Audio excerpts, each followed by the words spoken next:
Bienvenidos otra vez.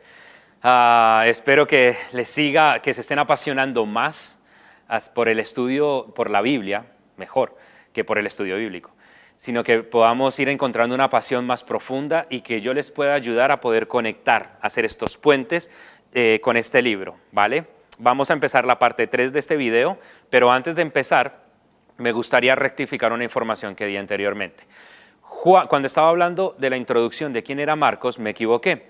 Juan es hebreo y Marcos es griego. ¿Listo? Solamente para que tengan eso en cuenta y no se vayan a confundir. Juan es hebreo y Marcos es griego, ¿vale? Entonces lo tenemos ahí. ¿Ok?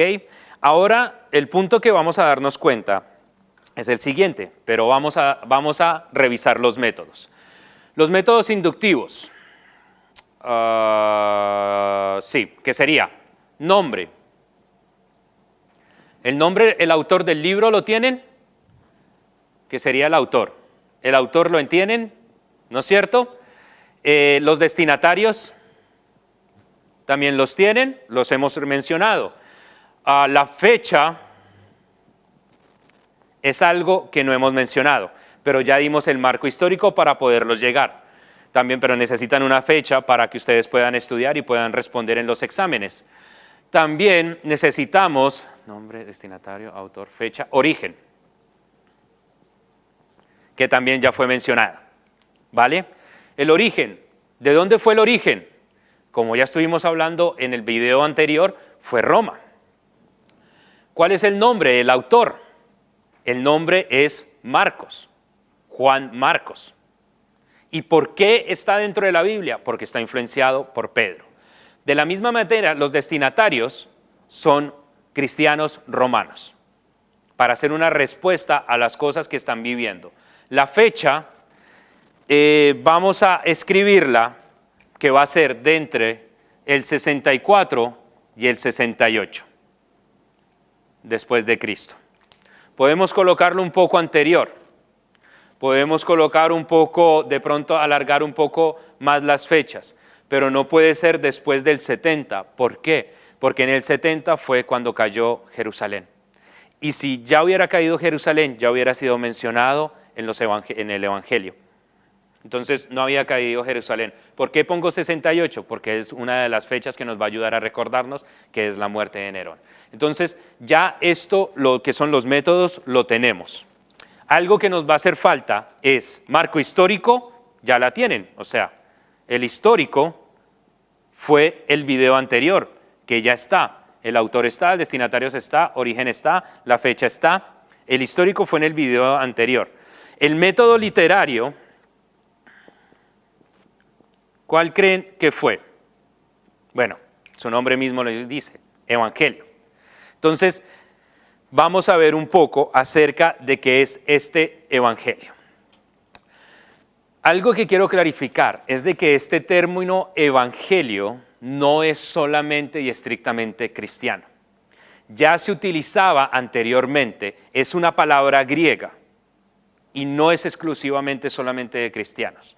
Ya se utilizaba anteriormente. Tenemos muchos ejemplos que en Homero también se utiliza esta palabra.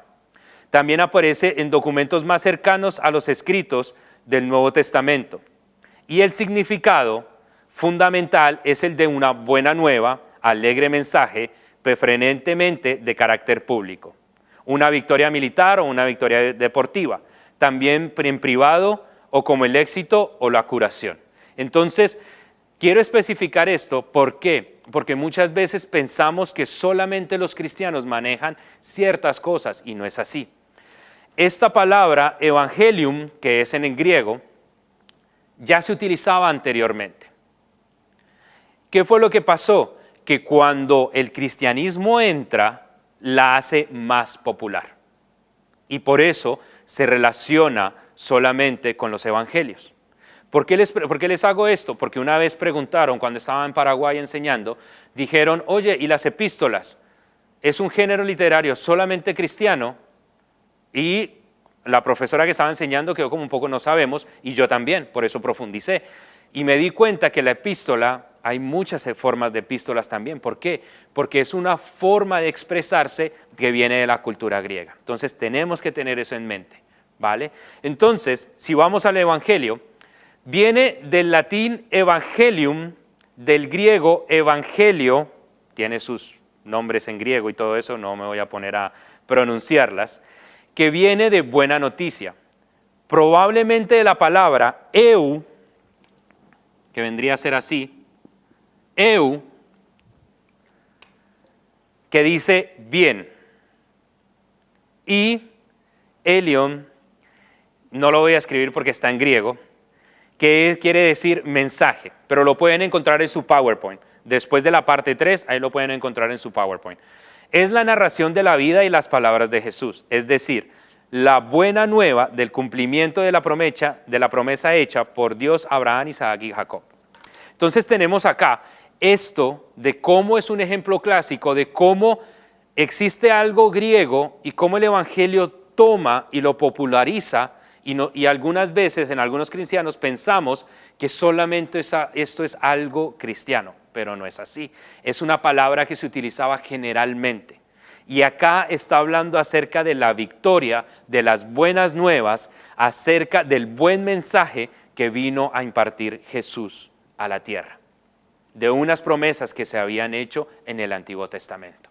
Entonces, tengámoslo en mente porque este es el método literario, es un evangelio, es una buena noticia. Y si nosotros conectamos esto con el marco histórico, es una buena noticia para las personas que están muriendo.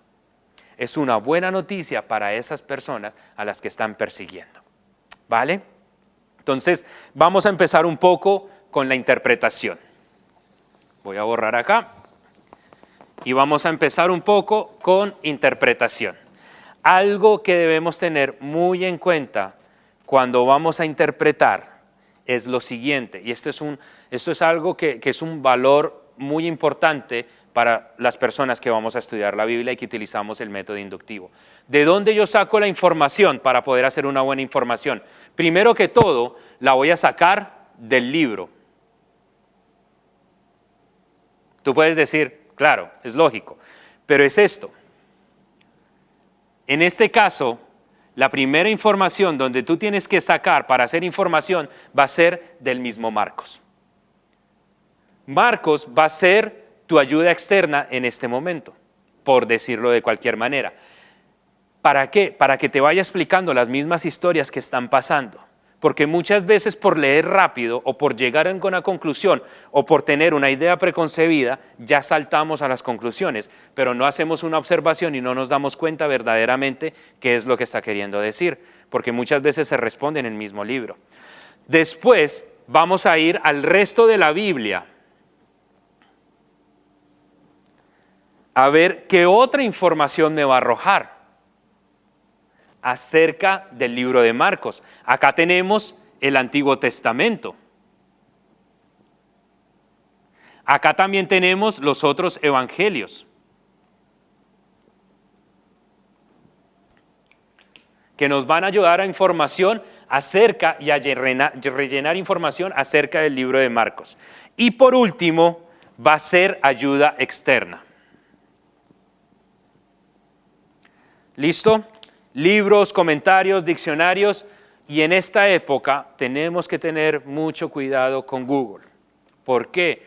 Porque aparece mucha información y muchas veces no verificamos la fuente. Cuando estaba leyendo, preparando unas cosas para acá, para complementar algo del estudio que ya tenía, empecé a leer algo y yo dije, oye, este está muy bueno. Y me empecé a leer, cuando me puse a mirar de dónde era la página, y era una página mormona, que explicaban cómo John Smith con Jesús eran la respuesta al Mesías y cómo podíamos encontrar las respuestas en el libro del Mormón de verdaderamente cuál era el propósito del Mesías. Y yo me empecé a leer y yo quedé como, oye, si uno no tiene cuidado, claro, le van a mentir, le van a meter, uno se puede confundir muy fácilmente. Entonces siempre sigamos este orden, primero del libro que estás estudiando, después de la Biblia y por último las ayudas externas. Es muy fácil saltar a la ayuda externa de una vez. Por decir algo, te dicen, te dicen cuando de pronto tienes que predicar, predica de esto. Uno va a Google y decir, bueno, acerca del amor. y arroja todos los capítulos. Pero si tú estás haciendo el método inductivo y estás leyendo, Dios te puede hablar de muchísimos otros pasajes que también hablan del amor y no los que siempre se hablan, ¿vale? Entonces, hay una palabra en griego que es bien interesante, que es la siguiente. En el Strong aparece 21:17. ¿Listo? Y como es griego, aparece el ger. Eso quiere decir griego. ¿Listo? Entonces el 21:17, que es eutis.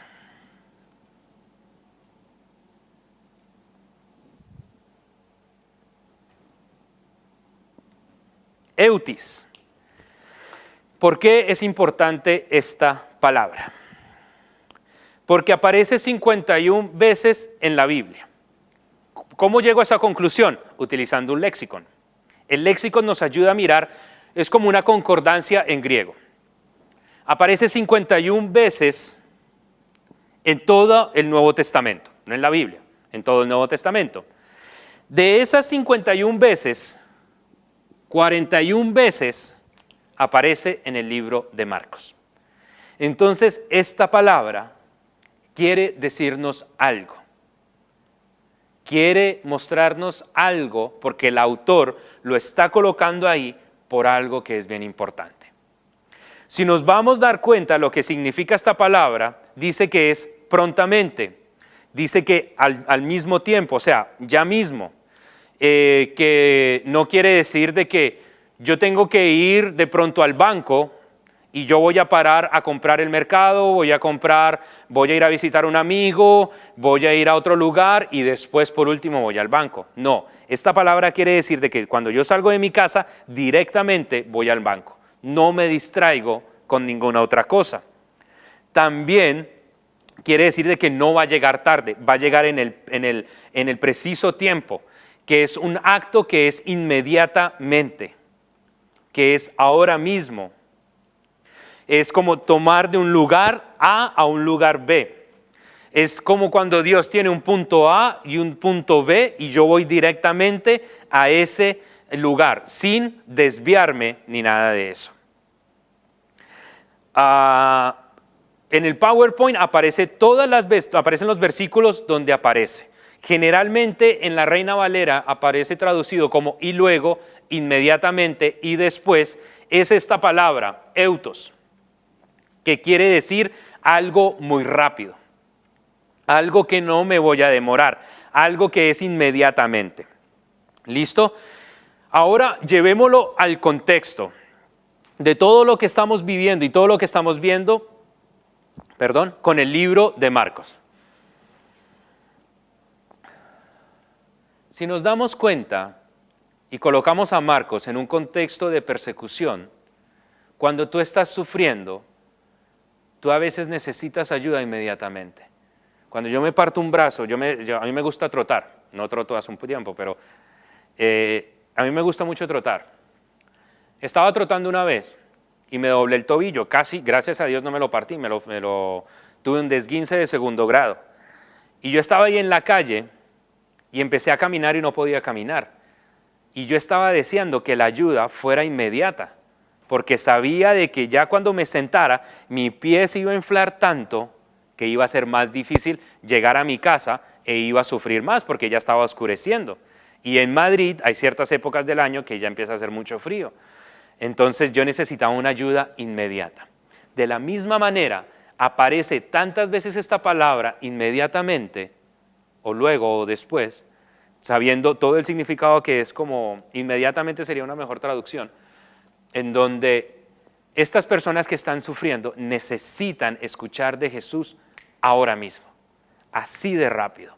Se tienen que dar cuenta que Jesús es de tal manera que Él es así, que Él es alguien que cuando se necesita ayuda, Él va y lo ayuda inmediatamente.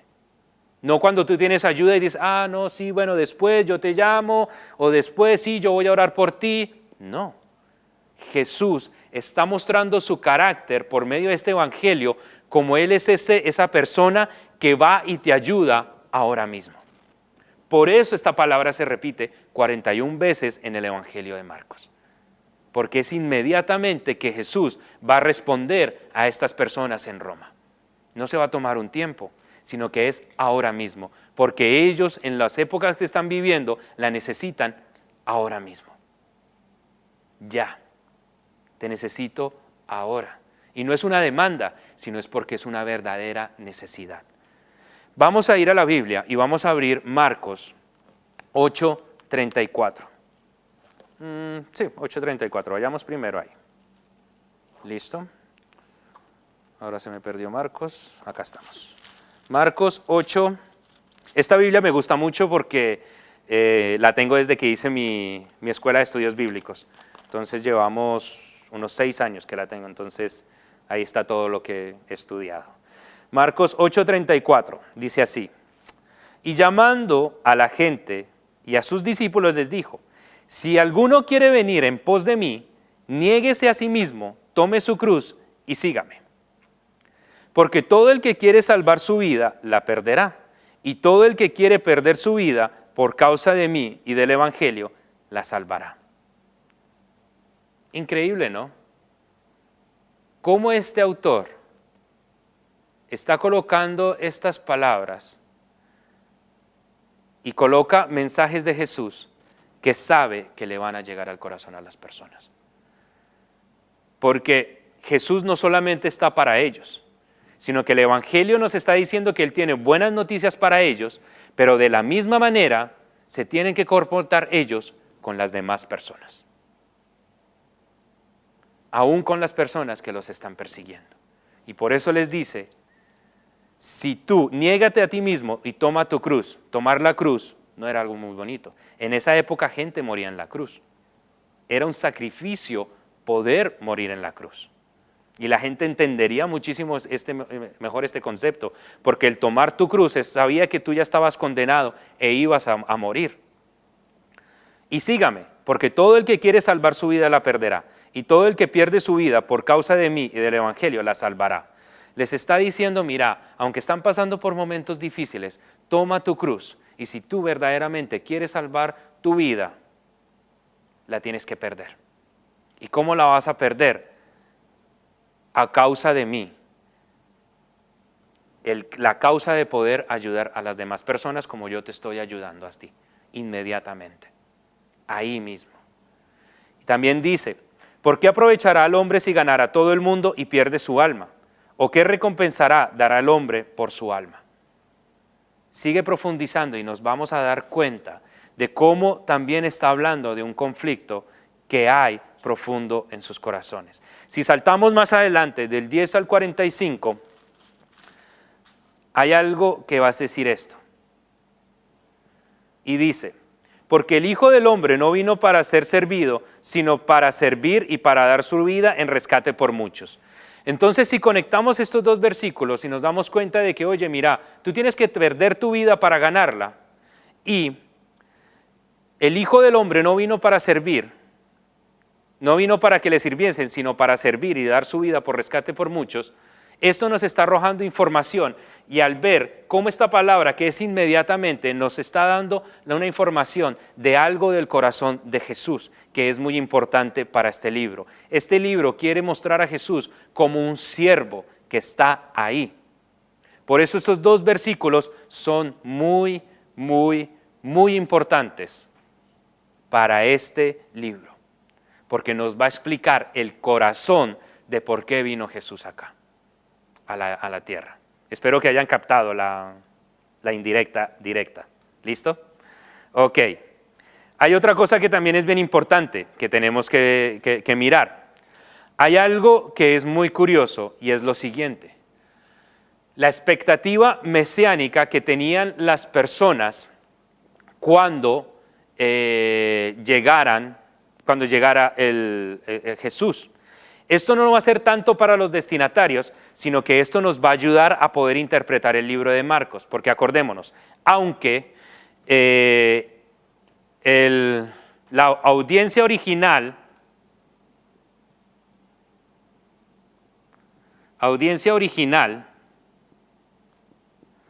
y va a ser Roma, romanos, cristianos. También hay otra audiencia original, que eso va a ser un oyente original,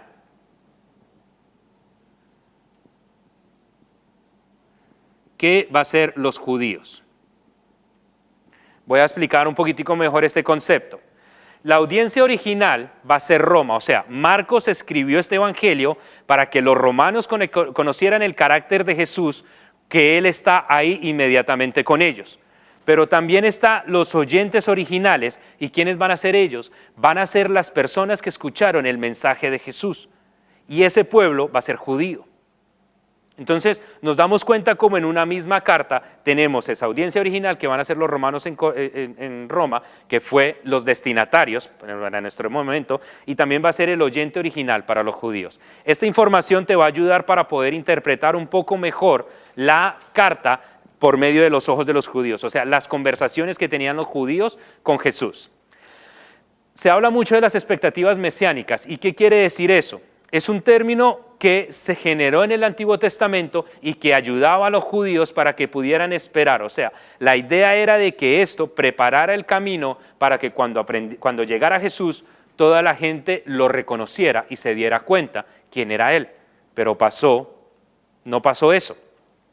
Él dice que el término Mesías viene del hebreo Mesaya, que significa ungido. Otra vez, no soy fluido en hebreo, entonces por favor me perdonan.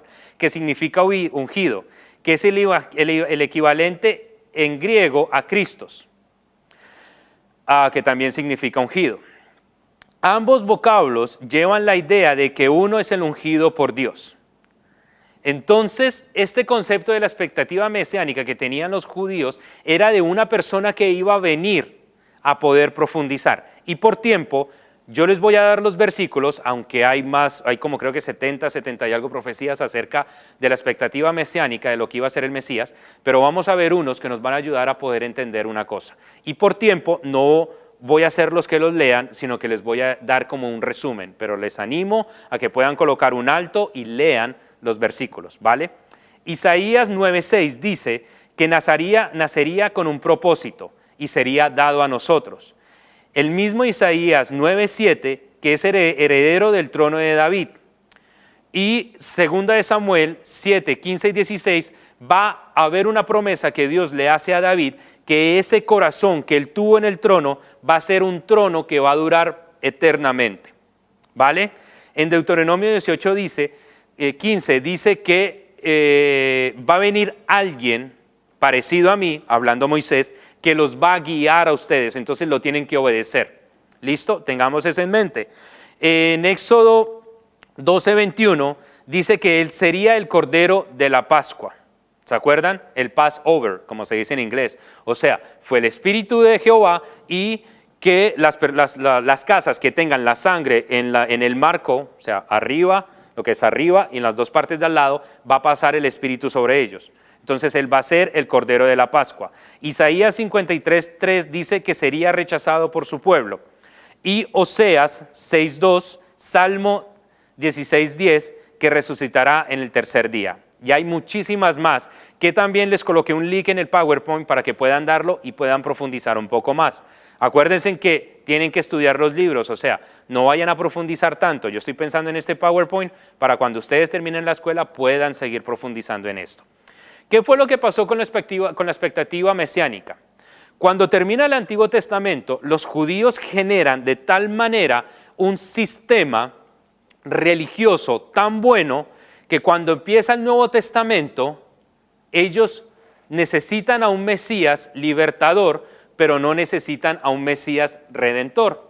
¿Por qué? Porque habían utilizado el sistema implantado por Dios, ¿para qué? Para autojustificarse. Entonces, muchos judíos del Nuevo Testamento creían que estaban autojustificados por su comportamiento. Entonces decían, yo voy a ofrecer mi sacrificio y estoy a paz con Dios, aunque mi corazón esté mal.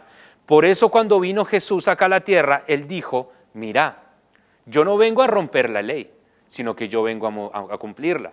Él está, lo que quiere decir eso es de que Él está más pendiente del corazón de la ley y no de la ley sí misma. Por eso él a veces rompe algunas leyes del día de reposo, leyes de hombres las rompe de la tradición rabínica y no está quebrantando el mandamiento. Y eso lo vemos un poco en el Evangelio, pero también lo vemos en otros lugares también.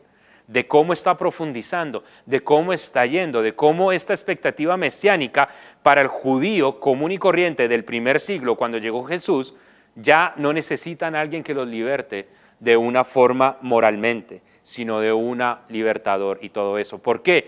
Porque los que estaban interpretando estas leyes se confundieron y confundieron al pueblo. ¿Por qué? Porque no leían los escritos que tenían anteriormente. Lo único con lo que se quedaban era con las personas con lo que hablaban, y eso era lo que recibían. Entonces, cuando dice que era heredero del trono de David, ellos pensaban que iba a traer la grandeza del imperio israelita otra vez, como lo tuvo David, que los iba a liberar del pueblo romano. Entonces, cuando Jesús empieza a hablar de que él tiene que morir, toda la gente queda confundida y dice, oye, pero ¿qué pasó acá? Cuando nace en un Belén, la gente queda confundida porque dice, pero no viene a ser un rey y nace en un Belén, en un pobre con animales. O sea, no te entiendo lo que estás diciendo. Especialmente la élite de los judíos, los fariseos, los saduceos, los escribas, los doctores de la ley, que vienen a hacer lo mismo, vienen a quedar un poco confundidos porque solamente querían una parte de lo que el Mesías venía a decir.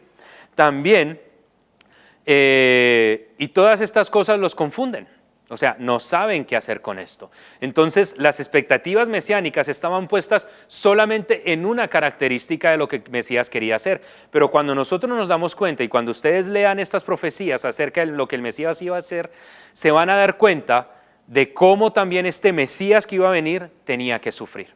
Entonces, el gran choque sucedió, que es cuando yo tengo una expectativa, digamos, me ha pasado muchas veces. Yo voy a ver una película que me dicen es súper buena, es la mejor película del mundo, es súper genial, es guay, es ¡uy, qué genial! Y todo esto. Cuando yo voy a ver la película, tengo las expectativas por acá, pero es porque me la han dicho y yo subo mis expectativas. Cuando yo veo la película y no llena mis expectativas, se baja y yo tomo la película y digo, ¿cómo fue la película? Más o menos. Porque ya tengo un prejuicio delante de esto. Mucho judío en la época del Nuevo Testamento tuvo mucho prejuicio con Jesús. Y eso fue porque los líderes religiosos iban detrás de él. Por eso muchas veces lo vemos que dicen, lo hizo para tentarle, lo hizo para tentarle, lo hizo para que cayera, mintieron, procuraban matarle, procuraban hacer todas estas cosas. ¿Por qué? Porque para la mente prejuiciosa del judío que estaba encargado de los fariseos, los saduceos y los escribas, esta mente ya con prejuicios estaba solamente para decir, oye, es esto nomás. Esto es lo que estás diciendo.